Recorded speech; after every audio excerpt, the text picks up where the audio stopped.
Halo penikmat film, balik lagi bersama gua Hadid Movie Time di Ruang Film. Yuk masuk, silakan.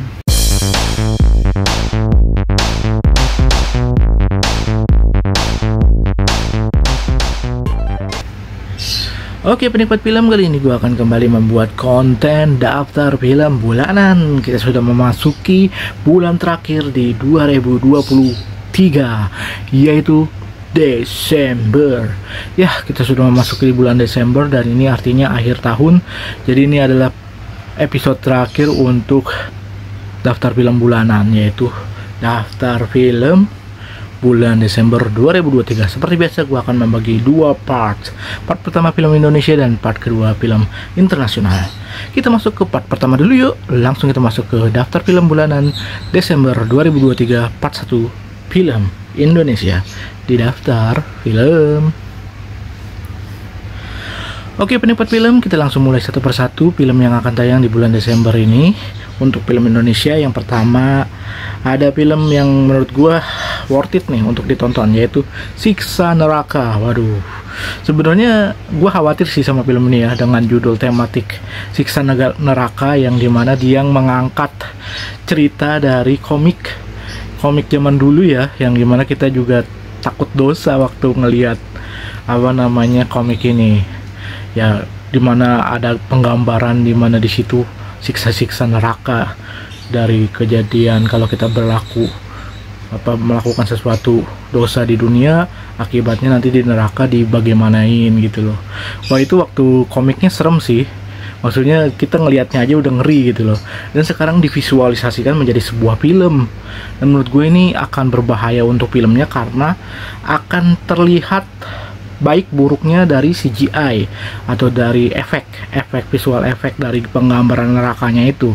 Nah ini kalau bagus itu akan bisa dikatakan disanjung-sanjung lah filmnya, karena sudah makin baik itu CGI atau visual efek yang ada di Indonesia. Tapi kalau emang masih kurang, kalau menurut gue sih dimaklumin ya, karena penggambaran neraka itu susah untuk digambarkan gitu loh. Nah kalau ibaratnya secara visualnya aja kita nggak pernah lihat gitu, dan kali ini kita harus dilihatkan oleh penggambaran secara utuh neraka itu seperti apa dan siksaan-siksaannya yang akan dilakukan di sana. Waduh, serem sekali ya. Ngelihat dari trailernya sih meyakinkan sih kalau menurut gua. Ceritanya juga menarik sih sebenarnya ya. Kita akan tahu nih bagaimana si karakter utama ini, kenapa dia sampai masuk neraka gitu kan. Jadi apa yang dia lakukan di dunia sampai dia harus dihukum di penjara di neraka gitu loh. Oke, itu yang pertama sih, akan tayang di 14 Desember, pertengahan bulan ini. Jadi kalau kalian tertarik langsung meluncur. Ini menurut gue nih paling serem lah dari semua film horor yang tayang tahun ini. Oke, selanjutnya ada film action. Menurut gue ini juga salah satu film yang akan membuat ledakan-ledakan terbanyak di film Indonesia ya. Film action yang berhubungan dengan terorisme, yaitu adalah 13 bom di Jakarta, yang waktu itu kalau nggak salah ada kejadian bom di Jakarta yang di Sarina itu ya. Nah ini salah satu film yang sebenarnya filmnya fiksi, tapi dibuat ceritanya seakan-akan seperti yang kena kejadian di Jakarta kemarin itu. Nah menurut gue ini akan seru juga ya, karena pas gue lihat trailernya juga ledakannya terasa film-film The Raid ya. Tapi ini nggak, unsur berantemnya rada kurang sih, lebih menonjolkan sisi ledakan-ledakan yang terjadi di jalanan gitu ya. Dan seperti apa mengungkap kasus kriminalitas dan juga terorisme yang ada di sini, saksikan aja film ini. Untuk 13 bom di Jakarta tayang 28 Desember. Selanjutnya ada Layangan Putus The Movie. Wah, kalau kalian tahu serial ini yang tayang di WTV ya kalau nggak salah ya. Ya kalau nggak salah sih. Dan di Layangan Putus ini diperankan oleh Anya Geraldine dan juga Reza Rahardian. Nah, sempat viral juga, dan menurut gue ceritanya emang tentang perselingkuhan gitu ya. Jadi kalau untuk drama-drama ini termasuk worth it untuk semua kalangan ya, termasuk ibu-ibu, remaja, dan ya semua umur sih, terkhusus wanita-wanita ya yang suka sama serial ini. Dan kali ini diangkat ke film, kayaknya sih akan mengulang kembali cerita yang sebelumnya, bisa jadi, tapi dengan pemeran yang berbeda, terkhusus pemeran yang waktu itu diperankan oleh Putri Marino ya kalau nggak salah. Nah itu akan diganti sih kayaknya perannya sama aktor lain atau aktris lain gitu loh. Tapi untuk Reza Radian dan Anya Geraldine masih ada di sini. Apakah ceritanya mengulang atau menyimpulkan dari film pertama, atau ini cerita yang lanjutannya, nggak tahu juga. Bisa kalian saksikan Layangan Putus di 21 Desember 2023. Oke, selanjutnya Hamka dan Siti Haram. Ini adalah film Buya Hamka volume kedua ya. Volume pertama sudah tayang di ya sekitar lebaran kemarin ya kalau nggak salah, dan sekarang tayang volume 2 nya, dan menurut gue ini adalah bagian yang paling serunya sih.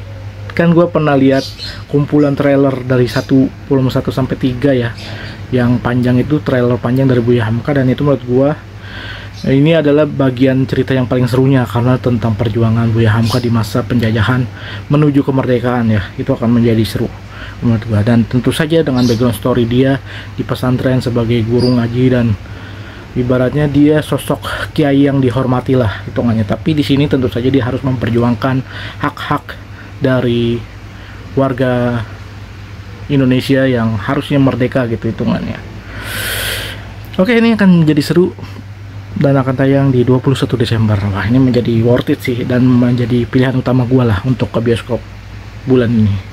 Oke, selanjutnya Rumah Masa Depan. Wah, Rumah Masa Depan ini tentang konflik ibu mertua dengan menantu ya, yang apakah akan terselesaikan ketika ada permasalahan tentang ibu mertua dan menantu. Nah ini nih, kadang-kadang ibu merestui anaknya menikah, tapi pas berjalannya rumah tangga mereka malah ikut terlibat gitu ya, terlibat dalam hubungan rumah tangga mereka, dan itu malah membuat rumah tangga semakin goyang sih kalau menurut gue, karena ada keterlibatan seorang ibu itu loh. Tapi ada sisi baiknya, ada sisi buruknya. Nah ini yang diperlihatkan di sini adalah sisi buruknya mungkin ya, konflik-konflik yang terjadi kepada seorang ibu. Sebenarnya ada sisi baiknya juga kalau diperhatikan nanti di filmnya.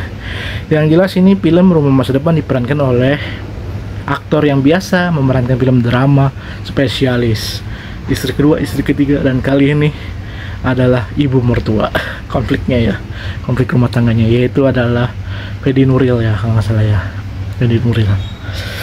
Wah, dia emang cocok lah untuk memerankan drama-drama semacam ini. Selanjutnya terakhir ada film horor Malam Para Jahanam. Nah ini adalah tentang kutukan 3 malam jahanam yang mencekam. Kalau gue lihat dari trailernya sih semacam PKI gitu ya, background story-nya gitu, yang diangkat kisahnya itu tentang zaman PKI, yang dimana kesadisan terjadi dan segala macam hal-hal goib dilakukan di zaman itu. Salah satunya hal goib ini adalah tentang kutukan yang terjadi di 3 malam yang paling mencekam lah hitungannya. Wah, ada kejahatan secara fisik yang ibaratnya tahu sendiri ya pas zaman PKI bagaimana kejamnya, dan ada kejahatan secara goib. Nah ini 2 unsur ini akan diangkat, menurut gue seru sih. Nah Rumah Masa Depan yang tadi sama Malam Para Jahanam akan tayang berbarengan di 7 Desember, jadi awal bulan di permulaannya dikasih film itu. Oke, dari beberapa film yang tadi gue sebutin, kalau gue sih tertarik banget sama Hamka dan Siti Haram volume 2 nih, Buya Hamka yang volume 2. Mungkin Siksa Neraka jadi opsi yang kedua, dan yang ketiganya mungkin 13 Bom di Jakarta kali ya. Yang paling jelas sih gue bakal nonton Buya Hamka sih kayaknya. Oke, kalau kalian tertarik sama film apa, langsung meluncur ke bioskop ya. Dan untuk part keduanya nanti gue akan lanjut upload lagi di hari berikutnya. Terima kasih sudah menonton. You nonton Enjoy Movie Ever. Enjoy Movie Ever.